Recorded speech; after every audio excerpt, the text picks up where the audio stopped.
44 degrees, dry and clear at MetLife Stadium in the New Jersey Meadowlands as the New York Jets take the field. And quarterback Tim Boyle will make his first start as a Jet against MVP candidate Tua Tagovailoa and the Dolphins on this Black Friday special on Prime Video. Al Michaels with Kirk Herbstreit, Kaylee Hartime. For the long-suffering Jets fan base, they had Super Bowl dreams until the fourth play of the season when Aaron Rodgers tore his Achilles. So here we are. The team is 4-6. Their playoff hopes are hanging by a thread. They start a career backup quarterback today in place of Zach Wilson and Tim Boyle. So tell me, it begs the question, how does a team averaging 15 points a game, the Jets, beat a team averaging 31 points a game? So you're saying there's a chance? I'm asking you if there's a chance. Well, I think the big thing is, Al, that Boyle comes in not to save the day and throw for 300 yards. Just be able to run an efficient offense. They need to rely on their defense and special teams and turnover margin. Doesn't have to be pretty, but just be effective and be decisive and just clean up the operation. That could give them a chance to win this game. So the Jets go up against a team that's as entertaining as any team in the league. They're like a track meet, speed everywhere on offense. The defense seems to be coming together. 10 games in your eyes, how do they stack up? I think anybody who watches football across the entire league, you can't help but be impressed by the speed. The quarterback right now, Tua Tagovailoa, executing at MVP level. And I think with Vic Fangio in his first year, the defense looks like it's getting better and better. So it all looks good. But this is a tricky game for them. A divisional opponent on the road. They need to show some maturity and take care of business. Happy day after. Yeah. The acid's kicking in. So let's have a blast. It's the Jets and the Dolphins on this Black Friday Prime Special. Ways to watch today include our Prime Vision with Next Gen Stats broadcast featuring player tracking and defensive alerts. You can also watch along with Dude Perfect or in Spanish with Black Friday Football and Espanol. To the field we go. And to Kaylee Hartong. Kaylee. Hey Al, Tyreek Hill asked himself, how can I become one of the best receivers of all time?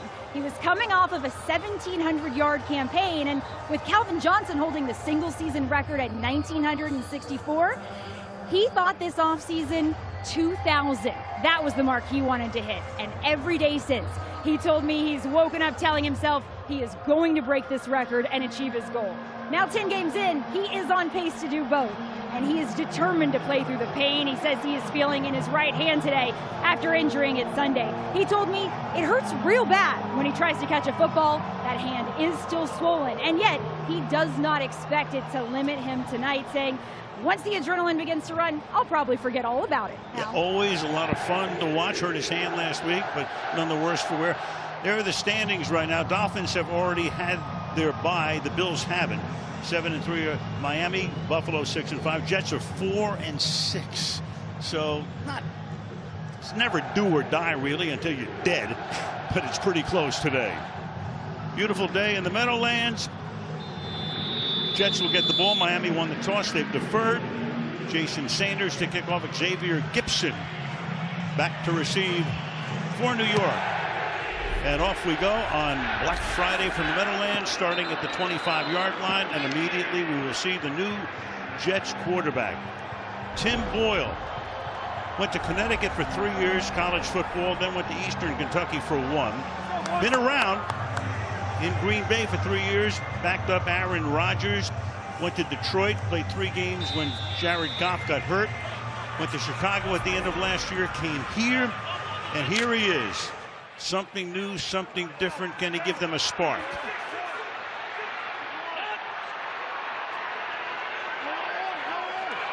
Breece Hall is the running back. And he goes nowhere against that Dolphin defense. That's Bradley Chubb right there making the stop. We were talking to Robert Saleh about the quarterback change and all of that. He says, hey, maybe he's the next Kurt Warner. They can only pray. Yeah, exactly. I think for fans that aren't familiar with him, and many aren't, he brings poise. I think what you saw last week is when they throw the ball, one of the problems with Zach Wilson is he held the ball too long. A lot of sacks, a lot of turnovers. I think tonight it's just about cleaning things up, and when they do throw, get the ball out of his hands, especially against this Dolphins defense. So the Jets now backup quarterbacks on the sideline. Nice run here out to the 32-yard line. Setting up a 3rd down and 2 And Jerome Baker is a little slow in arising and hops back to the defensive huddle. 3rd down. Think about this. This is an offense that has scored 1 touchdown in the last 46 possessions. So for Tim Boyle tonight, it's, again, showing poise and making good decisions. So Aaron Rodgers on the sideline. Let's go, Oklahoma! They do a lot of the Jets games since the injury. 3rd and 2. They go no huddle here. And you've got a flag and a free play.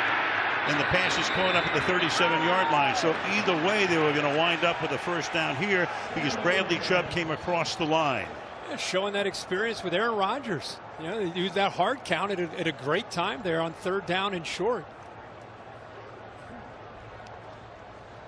So with Aaron, he was in Green Bay 3 years. 2 of those with Nathaniel Hackett, who's his offensive coordinator now with the Jets. John Hussey is our referee. That 5-yard penalty results in a 1st down. And honestly, I think that's why it's on the roster. You know, Nathaniel Hackett's background and experience with him in those couple years in Green Bay and his familiarity with the scheme. That's the thing that I think will be different to fans watching is he has command of the offense because of his time in Green Bay. He's a guy that even when he was the 3rd guy this year, he's showing up at 6 in the morning, always prepping and always showing up and doing the right thing. And speaks glowingly of his time with Rodgers. Play action, pass is high and incomplete there, intended for Jeremy Ruckert. So for Boyle, there they are in Green Bay. You know, it's funny because you look at, and again, another shot, Rodgers, Hackett, and Boyle. We told you before, went to Connecticut, and his statistics in college were awful. The other day, in his words, he said they're piss poor, and they're worse than that. But he got a chance. He had a great pro day, he said. Green Bay happened to be there, and they invited him in. They did. Brees Hall is the running back, and he gets corralled behind the line of scrimmage.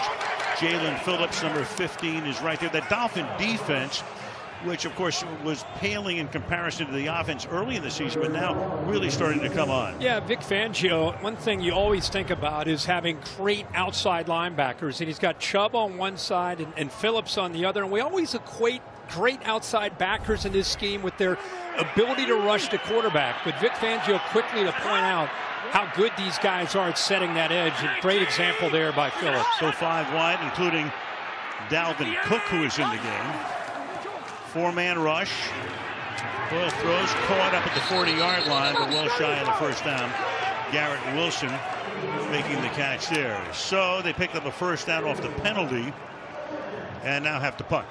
Keep in mind, we're going to talk so much about Boyle, but Robert Saw also talking to us on the field before the game. This offensive line, and we'll talk more about it. It has been, you know, a revolving door, having their 8th different offensive line combination today. So when they get in 3rd and long, they're in big trouble protecting the 15th here in the league.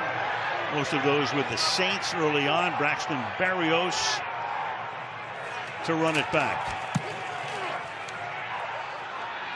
Fair catch called for, made 15-yard line, and that's where the Miami Dolphins will start their first drive with Tua Tagovailoa coming out. 15-yard line. Miami begins this drive with a Mostert run. He goes nowhere, and right there, Quinnen Williams, number 95, taking him down for a loss, and now you got some action on the field, and you got flags all over the place. With this offensive line moving around some new pieces After the up play front. was over, personal foul, unnecessary roughness, defense number 70. That 15-yard penalty will be enforced from the previous spot. Automatic 1st down. Yeah, the flags were flying. Quentin Jefferson flagged. Well, this Jets defense came out even when we were at the break. The penalty was a dead ball foul, so it was enforced from the end of the run. 1st down. Yeah, they're bouncing around, showing a lot of energy, and then they make a big play with Quinnen Williams, and then all that is taken away because of a dead ball foul right here after the whistle with Jefferson. I mean, that was, I think the timing of that is when it was called, well after the whistle. Sometimes we see that and we think, that wasn't that bad, but I think if you realized how late it came and caught the attention of the official. The enforcement of the penalty was after the play was over. Therefore, we're going to enforce it from the 11-yard line to the 26, and it's an automatic first down. And Robert Saleh just took Jefferson out of the game and replaces him with Solomon Thomas. Yeah, the intent there with the headbutt, you got a lot of energy here early, penned them back inside of 20 to 15. That's a big deal for this defense. You know, they want 3 and outs, and they want to give their offense great field position, so they make a mental error here on the first play. Play action. Tagovailoa, the only left-handed starting quarterback in the league. It's dropped and then recovered at the 32-yard line. Mostert is there, had it, dropped it, recovered it. Ashton Davis covering on the play. Gain of 5. Really good job by Davis there in coverage, and even a better job by the defense forcing Tua to have to work back all the way to his third option. That ball is out. It's a live ball. Miami fortunate to get back on it. They're going to take. They're actually going to challenge this, Al. Well, Hussey goes over to check with Saleh. The New York Jets are challenging the ruling on the field of a completed catch. Timeout. So that challenge comes less than 4 minutes into the game. Take another look. Did he control it? Did he not? Terry McCauley indicates incomplete. We'll see. The review.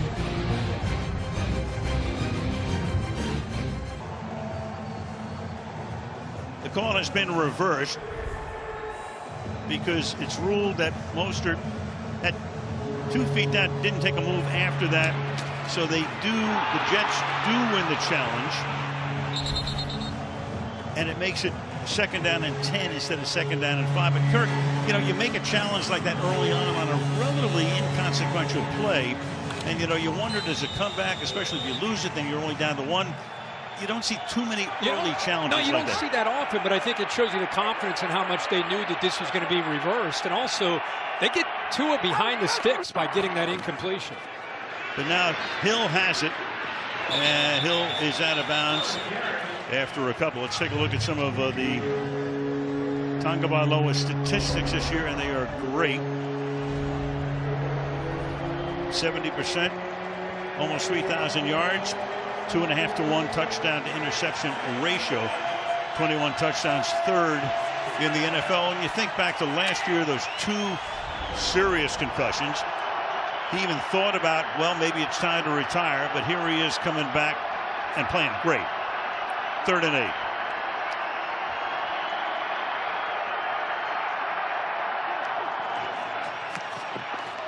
Down the sideline. Guess who's out in front? And a saving tackle at the end of the play. And hopping away is Hill. He makes the grab. He went to the ground. He gets tripped up by DJ Reed to save a touchdown in all likelihood. But now after a 36-yard gain, Hill comes hopping off. He came out of last week's game with a hand injury for a while, got back in, and now this. Yeah, 3rd down and long. You're going to put corners on islands. DJ Reed is very good, but you're talking about 1 of 1 with Tyreek Hill and staying with him on that slot fade. Fortunate just to catch up with him and bring him down. So Hill on the sideline. Line of scrimmage is the 3rd. And this is Waddle. And what a 1-2 punch that is. Hill and Waddle. Jordan Whitehead is right there. And Hill in some pain on the Dolphins bench. He got behind coverage. A great throw. The timing amazing. And just gets caught there as he was coming down with Reed making that tackle from behind. But how about how they stretch you, not just vertically, they stretch you horizontally. The pre-snap movement puts so much on the eyes of the defense, especially the linebackers and safeties. Lead the league in scoring, lead the league in yards per game. And that's incomplete. That pass off the hands of Durham Smythe, the tight end, to make it 3rd down and 2 at the Jets' 29-yard line. Yeah, and the equalizer tonight for this defense is got to be the defensive front, which is obviously a strength with Quentin Williams and Jermaine Johnson, John Franklin Myers.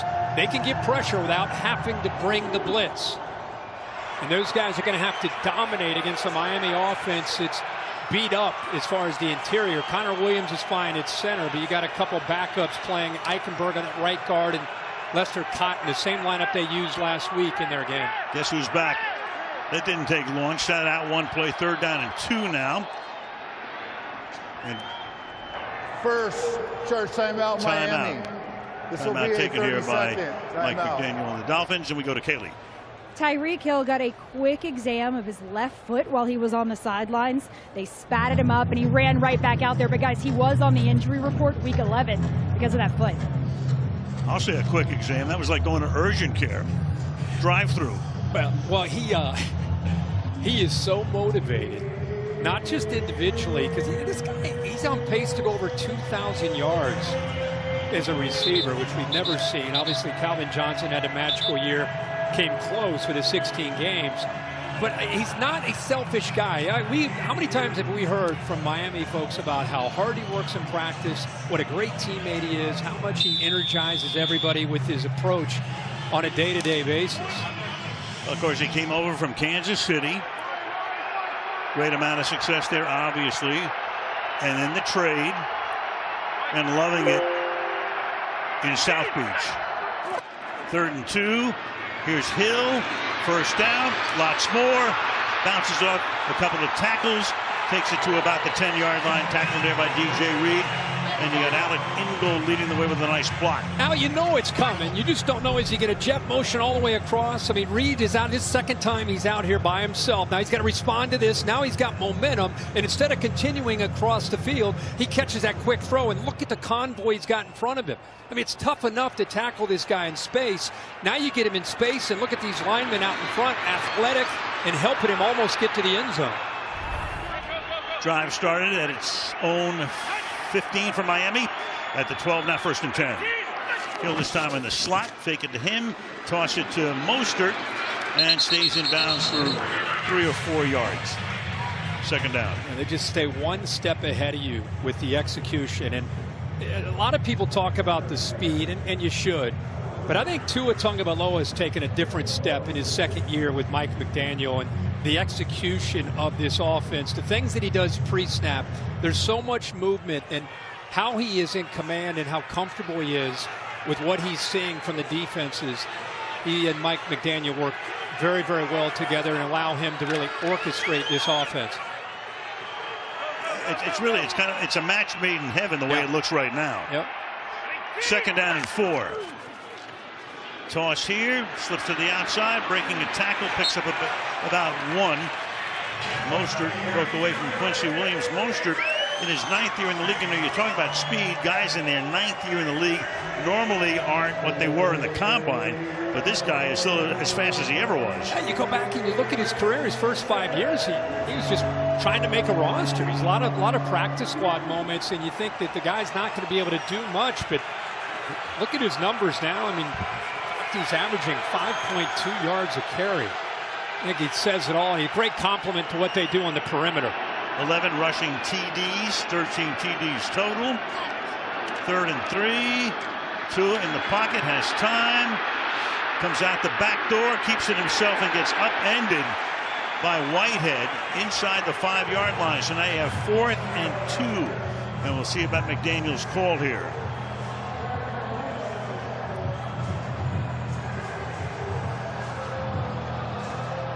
You got a man. These 2 guys run the same staff in San Francisco. McDaniel, offensive pedigree. Sal, of course, the defensive pedigree. Leave the offense in here, right here. Who wins? 4th and 2. Hill split out. Now he comes back inside a little bit. Going that way. Can Hill pull it in? He cannot. Sauce Gardner covering on the plays. So there is a big-time matchup. The great receiver, the great corner, and the Jets win that mini battle to keep it scoreless with 6.5 to go in the opening quarter. Great ball, just goes right through the hands that time at Tyreek Hill. Okay, so they continue to work on Hill, even though he was out for only one play. Could not hold in. McDaniel checking with him. Yeah, he'll say, man, I should have had that one. Look at this. Yeah. Woo. It's on to his right arm, his non-throwing arm. What a gash. Chunk there. So meanwhile, from the 5-yard line now. Second drive. Breece Hall is the running back. Fake it to him. Look out in the end zone. And he squirts it away. And it's picked up by the Dolphins at the 5-yard line. But let's see what they're going to call this to begin with. It's Jalen Phillips who's there. That's an incompletion. Yeah. Officials checking with each other. Was the arm coming forward? There's Carl Johnson, who used to be the head of officiating. He comes in, tells John Hussey, who tells us. Number 7 was able to throw the ball to a receiver in the area. Incomplete pass, second down. That's his best play here in this early part of this game. Just somehow, some way, getting that football out of his hands. Phillips has him. That looks like it's a safety, and just before he goes down, he just flips it. And fortunately for him, it's not intentional grounding where it would be a safety. He's able to just flip it out there to Bowden. So that offensive line reconstructed. Young trying to hold off that defense. Ain't easy. Prove it again here. Cole taken down. Raekwon Davis, number 90. Vic Fangio, obviously is slanting and moving his defensive line at the snap of the ball, making this offensive line that doesn't have a lot of experience working together, making them have to think after the snap, and it's freeing those backers against this run game just to get downhill in a hurry. Yeah, that line, 2 rookies, a first-year guy, a second-year guy. They have Tomlinson, 78. Left guard who's played every snap this season. 3rd and 10, deep drop, and he flips it out to the flat, and taking it out to the 14-yard line goes Tyler Conklin, the tight end, but short of the first, and they'll punt. Considering you don't make it on 4th down, you put Boyle in this Jets offense that's struggling at their own 5-yard line, and now you're going to try to make them make a play, and they don't. So it's a 3 and out. Miami's going to get the ball back in great field position. Thomas Morstead to punt. Executed a fake punt last week against Buffalo. And it led to their only scoring drive of the afternoon. Berrios back to receive it. Morstead's kick. Berrios backs up. Fields at the 36. Tackled at the 44-yard line. 4:57 remaining in the first. To it, Tagovailoa coming back out. It's so funny. Early on, a couple of years ago, people were saying, well, maybe the Chargers made a better pick. One behind Tua. They got the better of the deal. But now you look at these guys, Herbert having his issues, obviously, with the Chargers. Not all his fault, obviously, but this guy in the MVP conversation. Well, and I think it's easy to just react to results. But I think, as you and I both talked about, the fit with Mike McDaniel and the system that they run, it's really a match made in heaven, and it's why Tua has gone to a very different level in this last year and a half. That Jeff Wilson Jr. is the running back. He has the ball and picks up 3 to the 47-yard line. Tackled there by Solomon Thomas. Yeah, they keep trying to run the football. They love that outside zone, and they love a stretch play to just try to get out on the perimeter and away from the interior of what this Jets defense has. Not just the 2 backers in there with Mosley and Quincy Williams, but run the ball away from Solomon Thomas and Quentin Williams, because they are disruptors.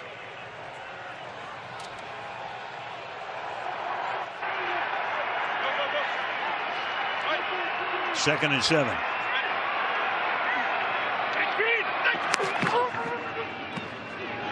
Fake toss. Fired, caught, first down. Durham Smythe, the tight end, 6th year out of Notre Dame. First down. Yeah, that's the one position they're continuing to grow, and I think Tua feels more and more comfortable. The snap a little to his right. See how he works through those progressions, keeps his footwork. And the one thing that everybody has talked about Tua since his early days at Alabama is when he gets his feet set and his footwork as good as you'll see in the league, how accurate a thrower he is, gives these receivers a chance to make plays after the catch. Hill just ambled off to the sideline, but he's standing up along the sideline. Should be in on the next play, but off for this one. Meanwhile, here's Wilson to the 30-yard line. He goes. Alex Ingold leading the way. Number 30, the block. Former Raider, first down. Al, I'm glad you brought that up because I think he's the unsung hero of the Mike McDaniel offense. You see Juszczyk in San Francisco. His guy's more physical. Good job of taking the linebacker Quincy Williams out, and the offensive line on that right side just opens it up. So Wilson known more as a physical back in comparison to Mostert. But a good job up front and a great job by his lead fullback, Ingold. Hill still out front of the play. Wilson again. Can he turn the corner? It's about 4 there. C.J. Mosley in on the tackle. And now Hill comes back in. Mike McDaniel. I tell you what, man. He is quirky. He is authentic. And he is fun. What did we have, about 45 minutes with him the other day? Yeah, we had to get him off. You had to go catch a flight. He wanted to hang out and keep talking. Second down and 6. And that's Hill now. Throw it to him as he lined up deep in the backfield. Tries to get to the first down mark. Just a little short. DJ Reed stops him there, 3rd and 1. And this is triple option football here. Tua Tagovailoa style with Mike McDaniel. Watch the pitch man will be Hill, but he's going to throw it. Reads that. Now he can flip it out into the flat as well if the read permits it to Ingold, but instead, why not just flip it out to the speedster, Tyreek Hill. Jeff Albrecht's done a really good job as the Jets defensive coordinator. His defense trying to stick him here, as he did on the 4th and down on the earlier series, and the pass is incomplete. Intended there for Smythe, covered there by Mosley. So they went for it on 4th down and didn't come up with a first. Turned it over, and now they're going to send in, at least for the moment, the field goal unit on a 4th and 1. That was a heck of a play by C.J. Mosley, because the eye candy with 3rd down and short, you're thinking Tyreek Hill, and he looks that way, but that hide route coming from the left to the right, a lot of times he'll get out in the flat and be open. That time Mosley sniffed that out. 38-yard attempt for Jason Sanders. And there, folks, are your first points of the afternoon. 3-0 Eastern time. Sun goes down around 4:30 or so. Sunset, so we'll play the second half under the lights. At the Meadowlands at MetLife Stadium, 3-0 Miami, and the Jets to take over at the 25. So meanwhile, the Jets, that offense, grounded indefinitely. 48% of their points on field goals, highest rate in NFL history, minimum of 10 games. They've scored a TD on only 23% of their red zone drives to get inside the 20, and they bogged down, lowest rate in 3 decades. And they trailed for 70% of the time, and that's the highest percentage since '98. Ugh. What do you say? Yeah, but it's going to be a great game. We promise. I mean, they're hanging in there right now. Got to win with defense. So far, look out! Not a great way to start, and it's a 6-yard loss here. But at least they were able to retain possession. Phillips is right there again. He's everywhere, and it'll be 2nd down and 16. Yeah, and this is a case where the back takes his eyes off the football and starts to look where he wants to go, just assuming he's going to be able to handle the ball, and the ball's on the ground. It's been that kind of year. How fitting after the numbers we just showed you and how tough of a year. I mean, they have 9 offensive touchdowns. Think of that. Through 10 games. 9. The Dolphins scored 10 when they played Denver. Got 70 points that day. I mean, think about that. 10 weeks or 3 hours. That pass is caught there, but a short gain for Wilson. He gets stopped after Van Gunkel makes the tackle, gain of 6. It'll be 3rd and 10. So when you see numbers like that, you're going up against a defense that's getting better, especially now that Jalen Ramsey's back. You get behind the sticks on that first down fumble. You're just trying to win field position. It's not about trying to make a big play. It's trying to flip the field and eventually hoping your defense and special teams will give you a short field to work with. After Van Ginkel made that last